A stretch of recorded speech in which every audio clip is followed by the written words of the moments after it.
Daniel capítulo 7, versículo 9, a partir do verso 9. E diz assim: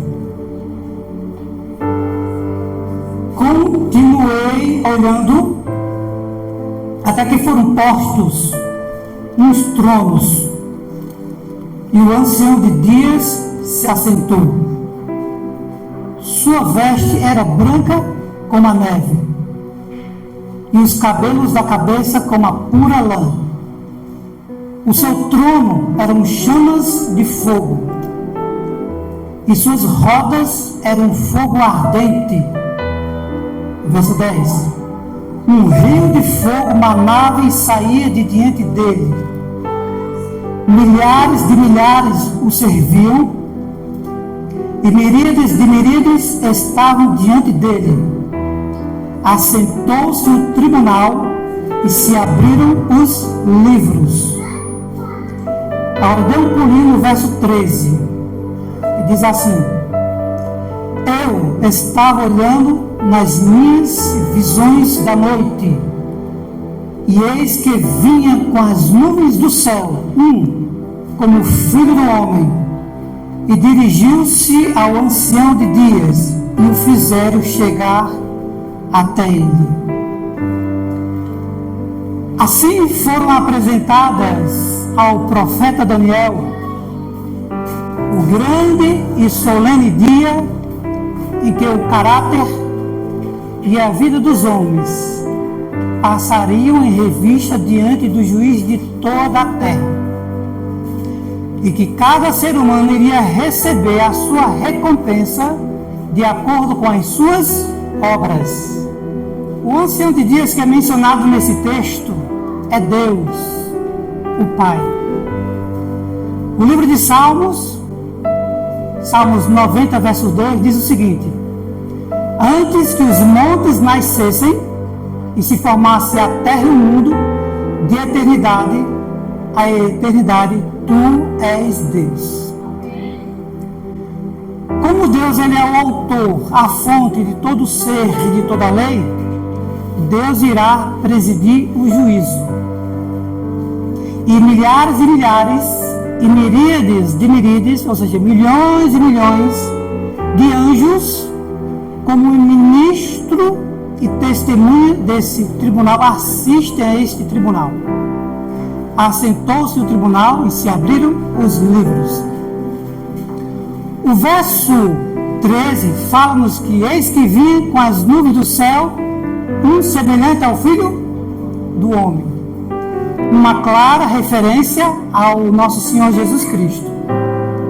Vinha nas nuvens do céu semelhante ao Filho do Homem, e o texto diz que ele se dirigiu a quem? Ao ancião de dias, e o fizeram chegar até ele. E o texto continua dizendo que para ele receber o domínio, a glória e o reino, os quais lhe será entregue quando ele terminar a sua obra de mediador no lugar santíssimo, na presença de Deus. Essa descrição da vinda de Cristo nas nuvens do céu não se refere à sua segunda vinda à terra, não, porque o texto nos diz que ele vem, mas ele vem ao ancião de dias no céu, para receber o domínio, a glória e o reino, que lhe será entregue quando ele terminar o seu trabalho como mediador do santuário celestial, no segundo compartimento, o lugar santo dos santos. Portanto, esta vinda está sendo descrita e foi profetizado pelo profeta Daniel, que deveria ocorrer quando terminasse a profecia das 2.300 tardes de manhã, e o santuário seria purificado. Portanto, é esta profecia que deveria ocorrer ao terminar as profecias das 2.300 tardes de manhã, e o santuário seria purificado. Cristo, nesse texto, assistido por anjos celestiais, Jesus ele se dirige ao Santo dos Santos para se entregar seus últimos atos de misericórdia. A saber, Jesus está fazendo aquilo que nós conhecemos como o juízo investigativo e fazendo também a expiação dos pecados do seu povo. É esta profecia, é esse acontecimento que deveria ocorrer em 1844, quando terminaria a profecia de Daniel, capítulo 8, verso 14, até 2.300 tardes de manhã, e o santuário seria o quê? Seria purificado. Nesse tribunal celestial, que foi descrito pelo profeta Daniel, os únicos que terão parte nesse tribunal, a princípio, é o professo povo de Deus, os que professam seguir ao Senhor Jesus Cristo. Porque o julgamento dos ímpios será um julgamento à parte. E o julgamento dos ímpios acontecerá em ocasião posterior, em outra ocasião. O que diz o apóstolo Paulo na sua carta, Pedro, em 1 Pedro, capítulo 4, versículo 17. Ele diz que a ocasião de começar o juízo pela casa de Deus é chegado. Ora, se primeiro vem por nós, qual será o fim daqueles que não obedecem ao Evangelho de Deus?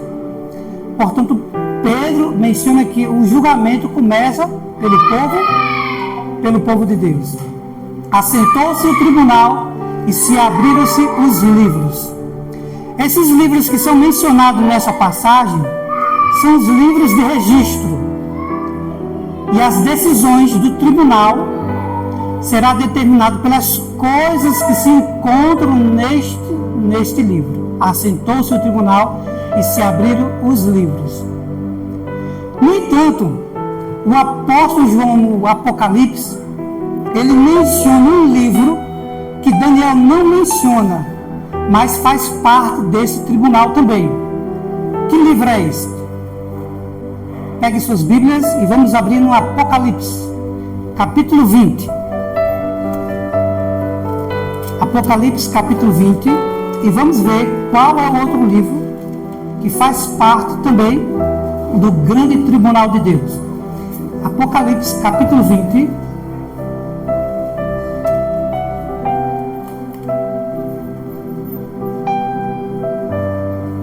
Capítulo 20 e o versículo 12. Diz assim. Apocalipse 20, verso 12.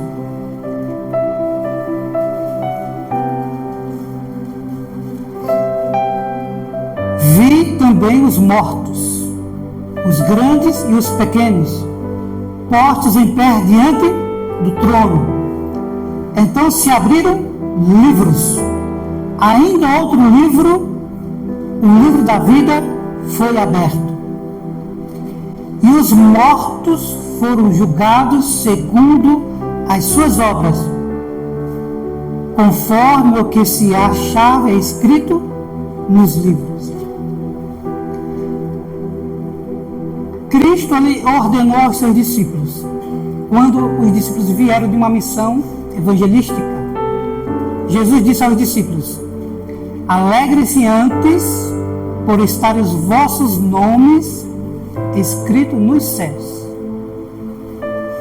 Lucas capítulo 10, verso 20. No livro da vida se encontra o nome de todos aqueles que entraram para o serviço de Deus.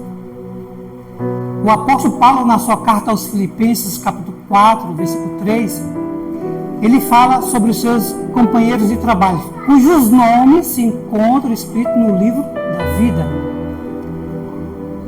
E o profeta Daniel, ele descrevendo um tempo de angústia como nunca houve, ele diz que só irá se livrar desse tempo aqueles cujos nomes estão escritos no livro, uma referência ao livro, o livro da vida. Daniel 12:1. E o apóstolo João, em Apocalipse 21, versículo 27, ele diz que só irá entrar na cidade santa de Deus aqueles cujos nomes estão escritos no livro da vida do Cordeiro. Mas, além do livro da vida, nos quais estão registrados o nome de todos aqueles que entraram para o serviço de Deus, A Bíblia menciona no livro de Malaquias que há também um livro memorial de Deus, nos quais estão registradas as boas obras dos que temem ao Senhor e dos que se lembram do seu nome. Malaquias 3,16. No livro memorial de Deus, toda palavra de fé, todo ato de amor se acham ali registrados. Foi a isto que Neemias se referiu quando Neemias disse: Deus meu, lembra-te de mim, e não risque nenhuma das beneficências que eu fiz à casa do meu Deus e à sua obra. Neemias 13, verso 14. No livro memorial de Deus, todo ato de justiça se acha ali imortalizado. Todas as palavras de terna compaixão que você fala para ajudar uma pessoa se acha registrado no livro memorial de Deus. Também no livro memorial de Deus, toda tentação resistida, todo mal vencido, se acham fielmente registrado. E mais, todo sofrimento, toda tristeza sofrida por amor de Cristo, acham-se registrada no livro memorial de Deus. Foi a isso que o salmista se referiu quando ele disse assim: Tu contaste os meus passos, colocaste as minhas lágrimas no teu odre. Não estão elas no livro que escrevestes? Salmo 56, versículo 8.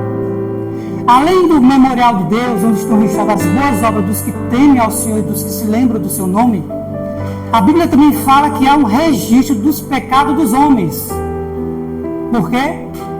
Porque Deus há de trazer a juízo todas as obras, até as que estão escondidas, quer sejam boas, quer sejam más. Eclesiastes 12, verso 14.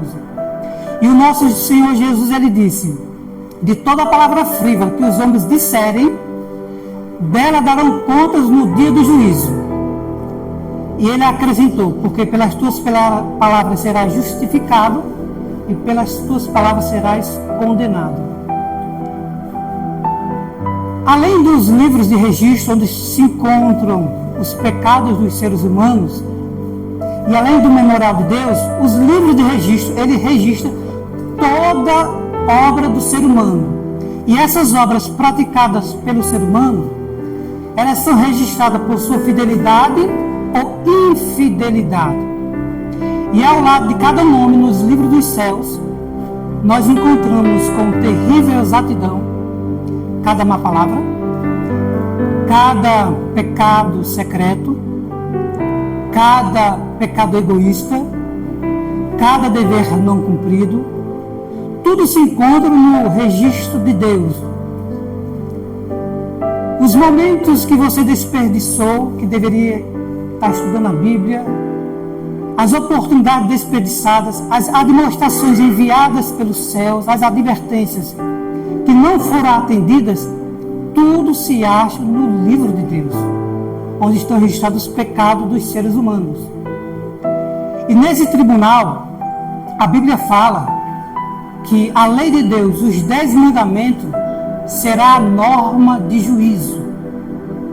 O sábio Salomão, ele diz que de tudo que você ouviu, o mais importante é: tema a Deus e guarda os seus mandamentos.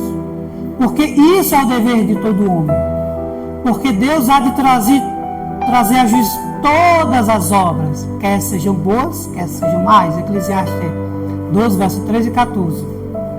E o apóstolo Tiago, em sua carta, ele diz: falai de tal maneira que não se deve matar, roubar e adulterar, e de tal maneira procedei, como aqueles que iam ser julgados pela lei da liberdade. Tiago 2, verso 12. Jesus, ele fala que os que serão ávidos por digno no juízo, eles irão participar da ressurreição, terão parte na ressurreição do justo. Amém. Jesus disse que os que forem ávidos por alcançar o mundo vindouro e a vida eterna, a ressurreição, esses serão como os anjos. São filhos de Deus e são filhos da ressurreição. E Jesus, no Evangelho de João, no capítulo 5, versículo 29, ele diz que os que fizerem o bem sairão para a ressurreição da vida. Essas passagens mostram que Cristo faz o julgamento primeiro, porque é no julgamento que eles são ávidos por digno da ressurreição. Então é no julgamento que eles serão considerados dignos da ressurreição ou não. Então o julgamento ele começa antes da ressurreição. Antes da ressurreição há o julgamento. O julgamento investigativo que ora está se processando nesse exato momento. E é após esse julgamento que Jesus virá para retribuir a cada um de acordo com as suas obras. É por isso que a igreja ela prega o que a Bíblia ensina, que nós já estamos vivendo o julgamento de Deus. Que quando Cristo voltar, ele virá para retribuir, depois do julgamento, retribuir a cada um de acordo com as suas obras. Nesse tribunal de Deus, Jesus é o advogado. E a Bíblia diz: filhos, essas coisas eu escrevo para que vocês não pequem. Se alguém pecar, temos um advogado junto ao Pai, Jesus Cristo, o justo. Então Jesus, ele é o nosso grande advogado, o nosso grande sumo sacerdote nas cortes celestiais. No juízo de Deus, quando abrirem-se os livros de registro, se passará em revista a vida de todos que ao longo da história professaram crer no Senhor Jesus Cristo. E nesse juízo, cada nome é mencionado. Cada caso é cuidadosamente investigado. A autora cristã, Ellen White, ela diz que nesse juízo se aceita esse nome e rejeita esse nome. Nesse tribunal, caso haja pecados cujos quais não houve arrependimento, não houve confissão, não houve abandono, por causa disso, os seus pecados não serão perdoados e seu nome será arriscado do livro da vida. Foi isso que Deus disse a Moisés: eu riscarei do meu livro todo aquele que pecar contra mim. Êxodo 32, verso 33. E Ezequiel 18, 24, ele fala que, desviando-se o justo da sua justiça e voltando a praticar iniquidade, de todos os atos de justiça que ele tenha feito, não se fará memória. Então, tão importante quanto nós temos o nosso nome no livro da vida, é permanecermos com o nosso nome no livro da vida. E no tribunal de Deus, todos aqueles que serão considerados ávidos por digno da vida eterna e reclamaram o sangue de Cristo como seu sacrifício expiatório, essas pessoas terão a palavra perdão escrita ao lado de seus nomes, ao lado dos seus atos. E uma vez que elas passaram a participar do sacrifício expiatório de Cristo pela fé, cujos seus caráteres estão em harmonia com a lei de Deus, eles serão ávidos por digno da ressurreição e ávidos por digno da vida eterna. Deus disse no Antigo Testamento: eu mesmo sou o que apago as suas transgressões e dos teus pecados não me lembro. Jesus falou no Apocalipse que os que forem dignos andarão de brancos, junto com ele, e ele confessaria o nome dessa pessoa diante do Pai e diante dos seus santos anjos. Jesus também falou que quem me confessar aqui na terra, eu confessarei o seu nome diante do meu Pai e diante dos anjos. Agora, qualquer um que me negar aqui na terra, eu o negarei diante do meu Pai e diante dos meus anjos. Nesse tribunal, há o acusador, Satanás. Ele é o acusador dos nossos irmãos. Satanás, ele nos incentiva a pecar. E uma vez que nós erramos, ele se apresenta diante de Cristo dizendo: olha, ele não é digno da vida eterna, não é digno da salvação. Olha o que ele está fazendo. Olha só o que ele fez. E Satanás reclama essa pessoa como sendo seu súdito, porque ele diz que essa pessoa não está sendo fiel à palavra de Deus. Nesse julgamento, Jesus se apresenta como advogado. E eu quero dizer uma coisa para vocês, irmãos. Olha, nós já temos um acusador. Isso quer dizer que nós não precisamos nos unir a ele para acusar nossos irmãos. Em especial quando eles erram.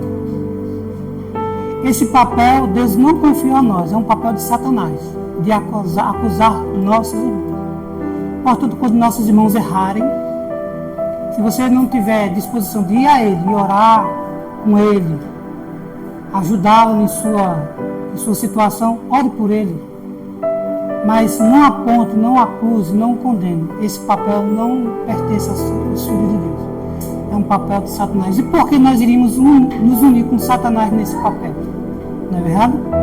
Nossos irmãos que erram precisam da nossa compreensão, das nossas orações e não das nossas acusações.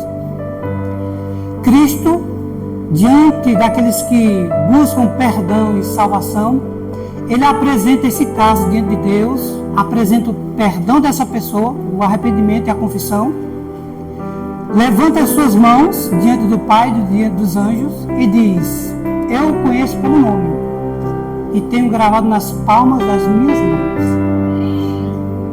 O livro de Salmos diz que sacrifícios agradáveis a Deus é um espírito quebrantado, um espírito compungido, quebrantado, Deus não o desprezará.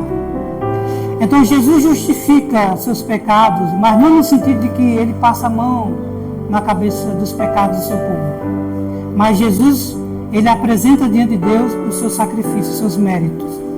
Jesus cobre a sua igreja, cobre o seu povo com a sua justiça, para apresentar a sua igreja como uma igreja sem ruga, sem mácula, sem mancha alguma. E essa é a única maneira de nós prevalecermos no juízo, através da justiça de Cristo. Não existe outro caminho.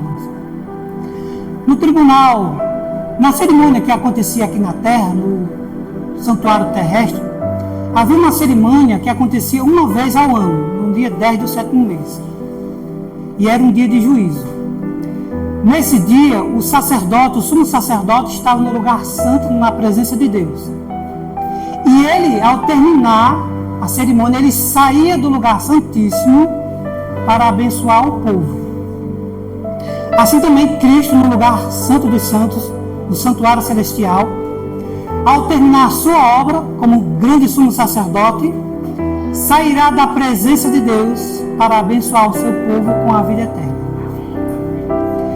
Assim como o sacerdote terrestre, ele saía do santuário, ele colocava a mão na cabeça do bode chamado bode Azazel, ou emissário,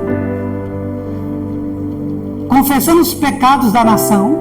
Assim também, quando Jesus sair do Santo dos Santos e vir a esta terra, Jesus irá responsabilizar Satanás por todos os pecados que a humanidade praticou. Porque com Satanás ele é o originador e o instigador de todo o pecado aqui na terra. Então Jesus irá responsabilizar a Satanás. E assim como o bode Azazel, que representa um espírito maligno, ele era enviado para o deserto para morrer solitariamente, assim também Satanás ficará preso 1000 anos nessa terra solitária. E após os 1000 anos acontecerá o que está no livro de Malaquias, capítulo 4, onde a Bíblia diz que eis que vem dias e arde como uma fornalha. Todo soberbo e orgulhoso será envolvido pelas chamas do fogo eterno, de tal maneira que não deixará nem raiz nem ramos. Mas para nós que tememos o nome do Senhor, nascerá o sol da justiça, trazendo salvação sobre as suas asas. Amados, os nossos pecados, eles podem ser escondidos do esposo, da esposa, do pai, dos filhos. Eles podem ser escondidos do pastor, do ancião, dos membros da igreja. O pecador, apenas o pecador e seu ato em si, somente eles poderiam estar cientes do que eles estavam fazendo, seja na clara luz do dia ou na obscuridade da noite. Mas anjos celestiais, o anjo relator, relata todo o procedimento humano. E o apóstolo Paulo, na sua carta aos Coríntios, capítulo 4, versículo 5, ele vai mais além do que atos praticados no nosso exterior. Ele diz que nada julgueis antes do tempo, até que venha o Senhor, o qual não somente trará à plena luz as coisas ocultas das trevas, mas manifestará os propósitos, as intenções do coração humano. Então, no tribunal de Deus, até as intenções humanas serão julgadas, de acordo com Paulo na sua carta aos Coríntios, 1 Coríntios 4, versículo 5. Então, nada escapa do juízo de Deus. O livro de Provérbios diz que os olhos do Senhor estão em todos os lugares, contemplando os maus e os bons. Nada escapa aos olhos do nosso Senhor Jesus, Salvador, nosso Senhor Jesus Cristo. Nesse tribunal, irmãos, precisamos consertar a nossa vida com Deus. Precisamos nos posicionar ao lado do nosso grande mestre. Assim como no tribunal terrestre, após terminar o dia da expiação e o sacerdote saía do lugar santo dos santos para abençoar o povo, assim também Jesus sairá para abençoar o seu povo. E se exigia do povo, que o povo, no momento em que o sacerdote estava no Santo dos Santos, o povo afligisse a sua alma, através do arrependimento, da humilhação diante do Senhor, pedindo perdão pelos seus pecados. Assim também, no grande dia do juízo de Deus, que está se processando nesse exato momento, se espera que nós também afligimos a nossa alma, através do arrependimento e da confissão verdadeira dos nossos pecados. Temos que fazer isso também dos nossos dias, irmãos. Cristo virá em glória e majestade. Paulo descreve essa cena de forma extraordinária. Cristo irá se manifestar dos céus com os anjos do seu poder, trazendo vingança contra todos que não conhecem a Deus e não obedecem ao Evangelho do Senhor Jesus Cristo. Esses sofrerão penalidade de eterna destruição, sendo banidos da face do Senhor e da glória do seu poder. Paulo faz essa descrição na sua carta aos Tessalonicenses. Então, no tribunal de Deus, precisamos fazermos as pazes com nosso Senhor Jesus Cristo. Hoje, a porta que nos conduz ao Santo dos Santos se encontra aberta. Podemos, pela fé, acompanhar o nosso grande sumo sacerdote ao lugar santíssimo perante a presença de Deus, para alcançar misericórdia e perdão em ocasião oportuna. E esse é o momento, irmãos, de nós alcançarmos misericórdia e perdão dos nossos pecados. Deus diz hoje, o diabo diz amanhã. Deus diz agora, o diabo diz outra hora. Se hoje ouvirdes sua voz, não endureçais o vosso coração. Porque Deus nos ouviu no tempo da oportunidade. Deus nos socorreu no dia da nossa salvação. E eis agora o tempo sobremodo oportuno. Eis agora o dia da nossa salvação. Portanto, vamos buscar a Deus enquanto a Deus se pode achar. Invoquemos a Deus enquanto Deus está bem perto de nós. E quando é isso? Enquanto a vida, a esperança. Estamos vivos, coração batendo. Esse é o momento de fazermos as pazes com Deus. E eu quero terminar, irmãos, mesmo que você não tenha entendido tudo, a partir de agora você vai entender. Eu vou terminar com uma pequena ilustração, eu já contei algumas vezes aqui. Certo homem estava à beira da morte. E ele lembrou que seu vizinho o havia caluniado grandemente, ele e a sua família. Antes de morrer, querendo resolver essa situação, ele chamou o seu vizinho. O vizinho foi: o que você deseja de mim? Olha, você nos caluniou, nos difamou, eu estou prestes a morrer, mas eu quero resolver esse problema com você. Você está disposto? Sim, eu estou disposto. Então me faça um favor. Aqui ao lado da minha cama, do meu leito, há um saco de penas. Eu quero que você pegue esse saco de penas e o leve para uma montanha bem alta. E jogue e deixe que os ventos levem as penas para onde eles acharam que deve levar. E depois você me volta trazendo um saco vazio. O homem: ah, é só isso? Bem, então ele pegou o saco de penas, correu ao monte e jogou as penas. O vento levou as penas, só 2 sacos para um. O homem voltou e disse: olha aqui, já voltei da minha missão. Você tem outra coisa para me pedir antes de morrer? Eles têm.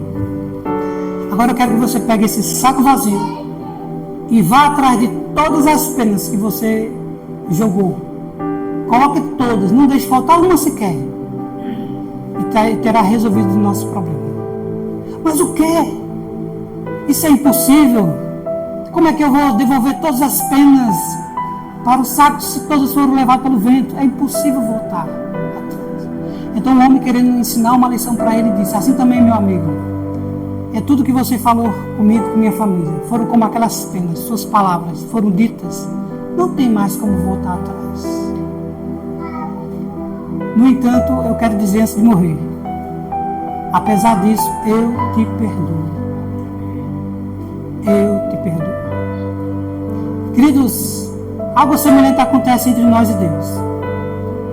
Não importa o que façamos de correto hoje, as nossas más obras do passado estão registradas nos livros dos céus. E mesmo que você tente apagar tudo aquilo, através de boas obras, através de sacrifícios, tem gente que sobe escadas de joelho para resolver seus problemas passados. É em vão, irmãos. É como aquelas penas que foram levadas pelo vento. Embora nós não possamos resolver pelas nossas próprias mãos nossa vida passada, Deus olha para nós nesta manhã e diz: eu te perdoo. E não importa o pecado que você tenha cometido no passado, não importa a falta que você tenha feito. Se você pecou algumas horas atrás, alguns anos atrás, Deus nessa manhã te diz, por meio do sangue de Cristo: eu te perdoo. E Ele nos diz: vão e não pequem mais. E se nós pecarmos? Filhinhos meus, temos um advogado junto ao Pai, Jesus Cristo, o justo. Essas coisas são escritas para que nós não pequem. Mas se pecar, temos um advogado junto ao Pai, Jesus Cristo. Então podemos confessar os nossos pecados. Então não importa quantas vezes erramos, se estamos dispostos com um coração sincero a buscar o perdão em Cristo, Jesus nos perdoará. E nessa manhã, essa pregação só terá valido a pena se você aceitar esse perdão. E eu quero que você saia nesta manhã desse lugar sagrado e volte para a sua casa na certeza do perdão de todos os seus pecados. Nesta manhã, eu aceito o perdão do Senhor Jesus Cristo. Você também aceita? Levanta sua mão porque Deus quer te abençoar. Amém. Seja louvado. Cantar um hino, né? Meu caminho põe em tuas mãos. Se você colocar, eu acho que aparece. Pronto. Ao som do hino ficaremos em pé e vamos cantar. Entusiasmo.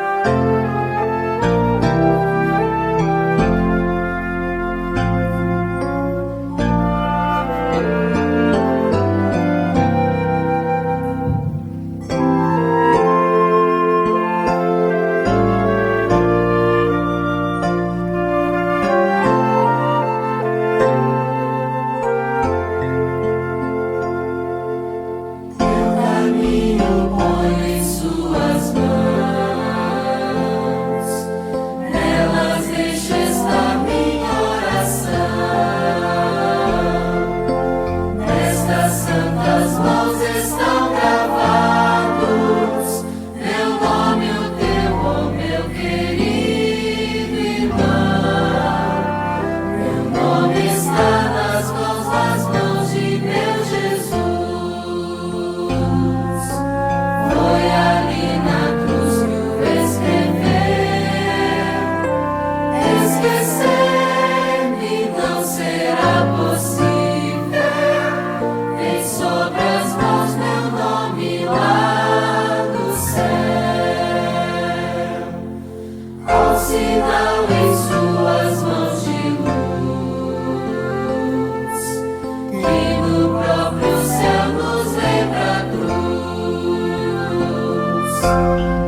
cicatrizes receber,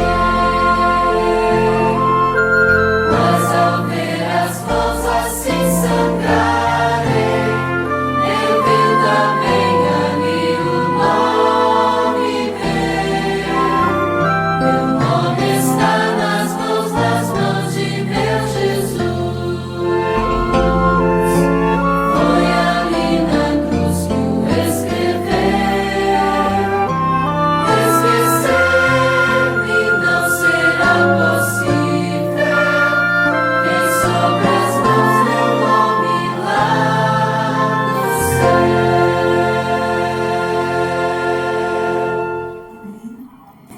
Deus amado, muito obrigado, Senhor. Obrigado por Jesus, nosso Senhor e Salvador. Obrigado porque em Jesus nós temos a certeza de salvação. Tudo que era necessário fazer para a nossa salvação, Cristo fez quando deu sua vida na cruz. E agora Jesus está como nosso grande sumo sacerdote nas mansões celestiais, intercedendo por cada um de nós, Senhor. Então somente nos ajuda a guardarmos até o fim a profissão que nós fizemos a princípio, de termos aceitado o nosso Senhor Jesus como nosso Senhor e Salvador. Obrigado, Senhor, pelo perdão dos nossos pecados.